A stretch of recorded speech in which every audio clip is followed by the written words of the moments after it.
بسم اللہ الرحمن الرحیم، السلام علیکم ورحمۃ اللہ وبرکاتہ۔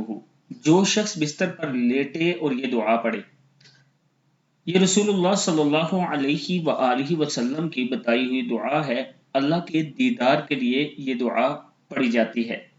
اگر آپ چاہتے ہیں کہ آپ بھی اپنے رب کا دیدار کریں تو یہ دعا ضرور پڑھیں۔ جب بستر پر لیٹیں تو کوشش کریں باوضو لیٹ جائیں اور یہ دعا پڑھ کر سو جائیں یا پڑھتے پڑھتے سو جائیں۔ جتنا زیادہ پڑھیں گے اتنا زیادہ آپ کو فائدہ ہوگا۔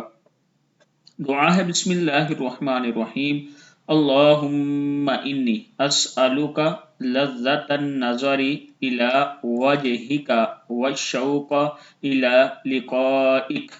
اللہم انی اسألک لذت النظر الى وجہک والشوق الى لقائک۔ اے اللہ، میں تیرے چہرے کے دیدار کے مزے اور تیری ملاقات کے شوق کا طلبگار ہوں۔ کتاب کا حوالہ یہ نیچے موجود ہے۔ دعا ایک بار پھر سن لیں۔ اللہم انی اسألک لذت، اس کو آگے نون کے ساتھ پھر ملا دیں، لذت النظر الی وجہک والشوق الی لقائک۔ صدق اللہ العظیم۔